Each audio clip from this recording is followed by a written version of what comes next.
मेरा भारत, मेरी सांस्कृतिक रीति-रिवाज सब कुछ क्रेडिबली इंडिया है। हम अपने भारत माता को हमेशा सैल्यूट करते हैं। देश की मजबूती, आन-बान, शान के लिए हमेशा सेनाओं को हमेशा सम्मान करते हैं। आइए, आप भी कीजिए।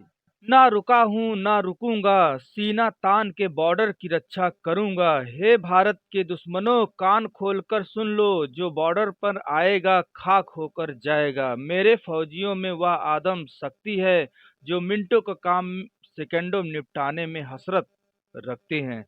मैं अपने भारतीय फौजियों को नमन, सलूट, अभिनंदन।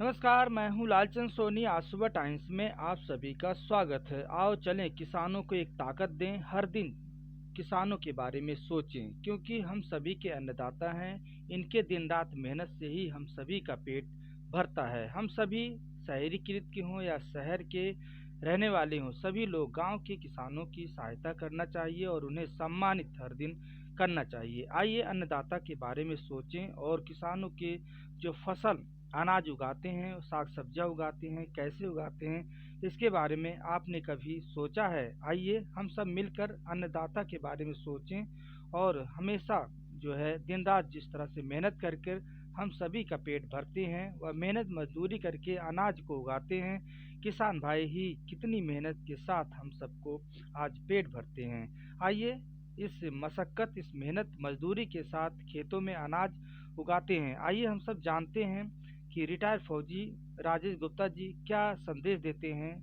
देश को। आपको पता होगा कि हमारे किसानों में वो जादू है। हमारे किसान वो जादूगर हैं जो मट्टी से सोना निकाल लेते हैं, मट्टी से पैसा निकाल लेते हैं। ऐसे जादूगर हमारे किसान भाई हैं। और जिस देश का किसान धनी और मजबूत होता है, जिस देश का किसान धनी और मजबूत होता है, रिच और स्ट्रांग होता है, उस देश का नाम, उस देश की अर्थव्यवस्था, उस देश का नाम भी बहुत ही ऊंचे नाम पर आता है। हमारे प्रिय, हमारे श्रद्धेय, हमारे आदरणीय किसान भाइयों की जो लोगों को भूख मिटाने की जो उनकी महिमा है, वास्तव में हमको इस महामारी कोविड 2019 में देखने को मिली और मिल रही है अभी भी। वास्तव में ऐसे किसान भाइयों को हम सैल्यूट करते हैं। हमारी केंद्र सरकार, राज्य सरकार जो भी हैं, वो बड़े ही अच्छे ढंग से फार्मर फ्रेंडली पॉलिसी बनाकर उनको जो है सही तरीके पर लागू करने की व्यवस्था कर रही हैं और करती जा रही हैं। ऐसा कोई कार्य नहीं है जो उनके अहित के लिए हो। आपने देखा होगा कि कितनी सारी गवर्नमेंट की पॉलिसियाँ, कितनी एडवांस टेक्नोलॉजी की जानकारियाँ और कितने सेंटर जहाँ पे अच्छे बीज मिलते हैं, जहाँ पे अच्छी खाद मिलती है, जहाँ पे अच्छी टेक्नोलॉजी मिलती है, जहाँ पर हमको एडवांस में बताया जाता है कि हमारा मौसम कैसा होने वाला है। ये सब चीज़ें हमारी जो टेक्नोलॉजी ने बनाई हैं, एडवांस टेक्नोलॉजी ने भारत सरकार के माध्यम से, उस सबका फ़ायदा हमारे किसानों को, हमारे देश के भाइयों को, सबको मिल रहा है।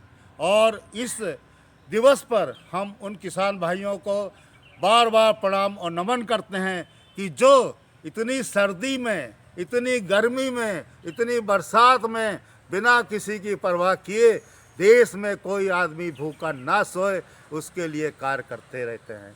ऐसे किसान भाइयों के लिए मेरी यही प्रार्थना है, यही विनती है कि शांति के साथ मिलकर, शांति के साथ बैठकर, जो हमारा एक सिद्धांत है कि शांति से सारे कार्य हल हो जाते हैं और शांति से सारे कार्यों के हल होने के बाद हमारी अर्थव्यवस्था, हमारे कार्यों की जो व्यवस्था है, बड़े ही सुचारू रूप से चलती है। और यही हमारी पॉलिसी है और रही है कि हम मिलजुल कर बैठ कर जो कार्य कर लेते हैं, वो हमारी जो है इस तरह की बातों से, जहाँ पे हमारी अर्थव्यवस्था या हमारे आने जाने के लोगों का आवागमन में अव्यवस्था होती है, प्रॉब्लम, समस्याएं होती हैं, उससे हमें जो है कोई नई चीज़ नहीं दिखाई देती, ना मिलती है। हम सभी अपने आदरणीय किसान भाइयों से यही प्रार्थना करते हैं कि हम देश के विकास के लिए सोचें, हम देश के लिए सोचें, क्योंकि देश पहले है, बाद में हमारे पीछे बहुत कुछ है। तो देश को आगे बढ़ाने के लिए आप एकजुट होकर जैसे अभी रहे हैं, आगे रहिए, बनाए रखने की कोशिश करिए। और वो दिन दूर नहीं कि हमारा जो देश है इस एग्रीकल्चर टेक्नोलॉजी में भी एक बहुत एडवांस कार्य करके, एक बहुत एडवांस स्टेप में चलकर इसको आत्मनिर्भर भारत बनाने के लिए कोई कमी नहीं छोड़ेगा। वास्तव में आज के दिन जो है हम लोग जो है इस अवसर पर उन किसान भाइयों के परिवारों को भी नमन करते हैं जो कि हर तरह की सेवा के साथ साथ हमारे बहुत से भाई के बच्चे और उनके जो माता पिता इन बच्चों को जन्म देकर देश की रक्षा की सेवा के लिए सेना में भर्ती करने के लिए, पुलिस में भर्ती करने के लिए, डॉक्टर में भर्ती करने के लिए उस गरीब तपन से, उस भारी सर्दी से, उस मेहनत से, जो उन्होंने कठिन तपस्या से और कठिन मेहनत से, इतनी गरीबी से, मोमबत्ती से पढ़कर, लालटेन से पढ़ के बच्चों को आगे बढ़ाया, उसका एक ही कारण है कि उनमें जो है भारत देश के प्रति, भारत माता के प्रति लगन है। और वास्तव में ऐसे हमारे किसान भाइयों को हम बार बार नमन करते हैं और उनको सैल्यूट करते हैं। आइए आप सब लोग देश की विकास की मुख्य धारा में, आत्मनिर्भर की मुख्य धारा में जोड़ने की कोशिश कीजिए।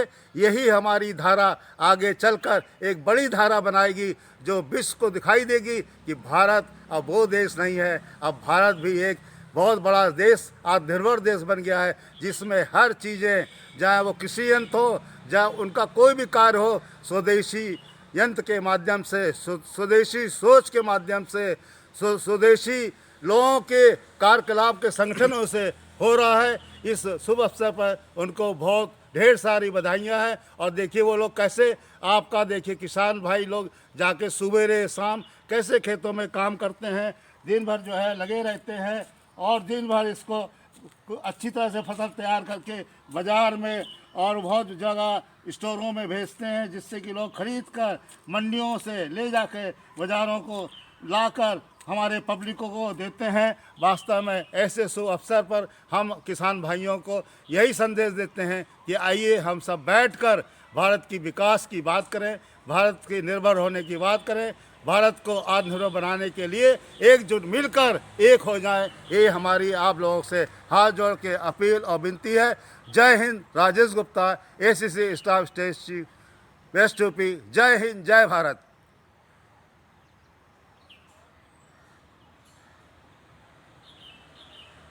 नमस्कार दोस्तों, मेरे चैनल को सब्सक्राइब, लाइक करें और आइकॉन को जरूर दबाएं ताकि आने वाले वीडियो को आपको नोटिफिकेशन मिल जाए। धन्यवाद।